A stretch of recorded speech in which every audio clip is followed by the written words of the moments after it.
Dans la province du Lualaba, au sud-est de la République démocratique du Congo, l'exploitation minière artisanale et semi-industrielle est aujourd'hui décrite par de nombreuses sources comme un système opaque, complexe et profondément dysfonctionnel. Un système qui, selon ces sources, fonctionnerait au bénéfice d'un cercle restreint, voire d'un même clan familial. Je n'ai pas les noms de tous les détenteurs des dépôts, mais tous les croire que certains membres de la famille de Madame la gouverneure, et quand je parle de la famille, c'est soit politique, c'est soit biologique, sont impliqués là-dedans, parce que vous avez affaire à des intouchables. Les gens hors la loi, qui ne respectent pas la loi, les gens qui opèrent au vu et au su de tout le monde, que personne les inquiète. Alors comment voulez-vous épargner les autorités dans cette opération? Si les autorités disent qu'elles ne sont pas là-dedans, moi je réclame qu'elles agissent alors.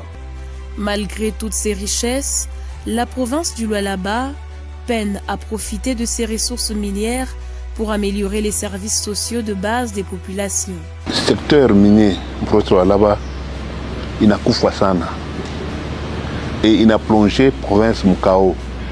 C'est pourquoi ici j'accuse à haute voix le gouverneur de la province du Lualaba. Il a échoué de gérer ce secteur. Sakaré minier à Kisankara. Ton jour, c'est un comédien qui a géré il souhaitait. Mais là, comme on est dans on n'a pas tellement d'individus, des Chinois, des Libanais, dès qu'on exploitait illégalement, jusqu'au point où il y a que profaner même ma tombe, ma dépôt minier, mon cimetière. Et nous pouvons extraire du matin au soir. Et ma camion en tout cas, on ne sait même pas compter. Et quand on a regardé par exemple ça, les secteurs Anania, Tulizembe, Kumenda, Vachotekoulé, on nous parle qu'il y a aussi des Chinois. Et là-bas, il y a la coopérative qu'on appelle Komibakat. Une coopérative, il y a madame le gouverneur. Et quand on met ensemble, Thomas.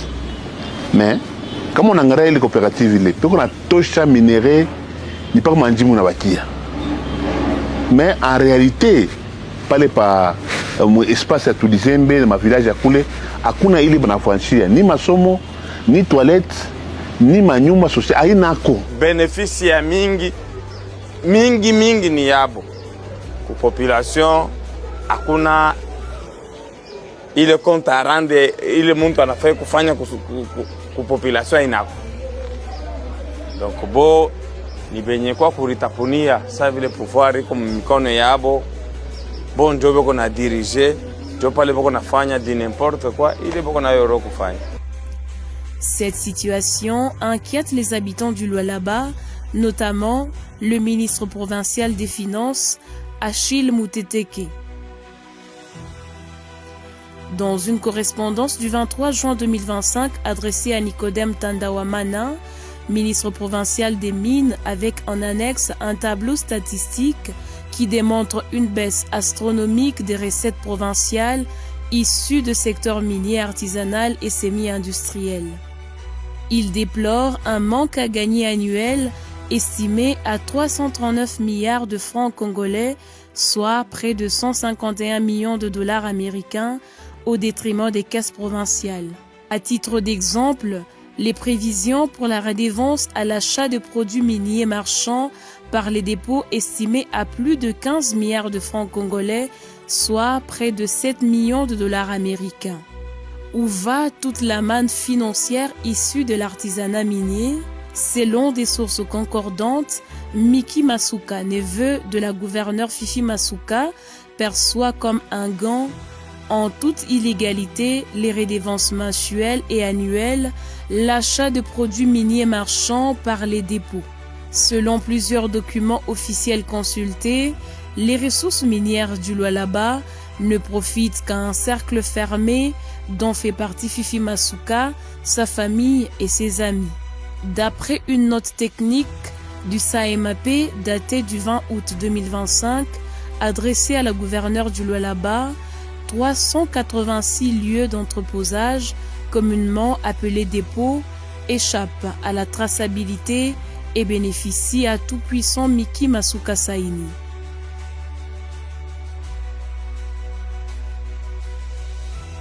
L'installation des dépôts miniers par les services de la province, notamment les conseils du gouvernement, c'est ce qui dit la réplique du directeur général de SAMAP à l'avertissement de Madame la gouverneure. Il n'y va pas de façon cachée. Il dit à Madame la gouverneure que son conseiller en matière de mines, qui serait, je crois, son enfant ou son neveu, est négativement impliqué dans l'installation des dépôts. Et nous, à IBGDH, nous avons toujours dénoncé l'installation de comptoirs d'achat partout. Quand vous allez à Tchaboula, dans les zones résidentielles, quand vous allez à Chipuki, quand vous allez à Mutoshi, partout dans les zones, y compris dans les zones résidentielles, les dépôts ils sont installés de façon ostentatoire et en violation de la loi, parce que ce sont des dépôts, quand ils s'installent, ils favorisent la fraude minière, ils favorisent cette exploitation qui ne tient pas compte de l'environnement.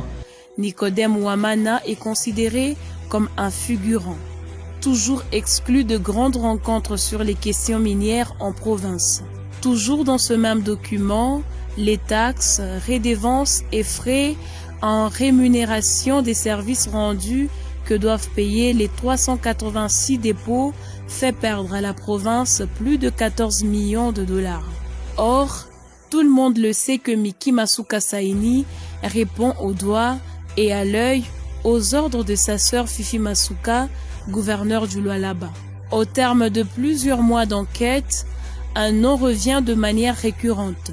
Au centre de ce système de prédation, Fifi Masuka Saini, gouverneur du Lualaba depuis 2021. Très active dans le secteur minier artisanal, la coopérative minière dénommée Komibakat, appartenant à Fifi Masuka Saini, est présente dans 25% de 103 sites d'exploitation artisanale répertoriés au Lualaba. Sans document, des centaines de camions poids lourds chargés de minerais stratégiques quittent chaque jour les différents sites sous couvert de la Komibakat vers les unités de traitement. Selon d'autres sources sûres, Carole Masuka, sœur de la gouverneure du Lualaba et directrice provinciale du péage, est également citée. Grâce à elle, les camions de la Komibakat passent les barrières de péage sans paiement de frais exigés. Les minerais là qui sortent, il n'a plus de pompe bascule. Il est pompe bascule. Il faut gérer na Molokoyake.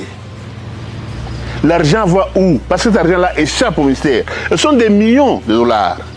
Donc nous ne trouvons qu'avec la gloutonnerie, il y a un individu, on a créé un problème pour la province, il y a un goût sana, et que plus tard, on doit en sortir. Présentée comme la meilleure gouverneure du pays, Fifi Masuka Saini est en fait le cerveau moteur d'un système fondé sur les népotismes, la captation des recettes publiques et l'affaiblissement délibéré des services techniques de l'État. Depuis son ascension à la tête de la province, Fifi Masuka aurait ainsi, selon plusieurs sources, bâti un empire immobilier et financier au profit de sa famille, de ses proches et d'alliés politiques. Dans les jours à venir, une série d'enquêtes seront publiées pour expliquer de manière détaillée sur le pillage systématique des ressources minières du Lualaba par le clan Masuka.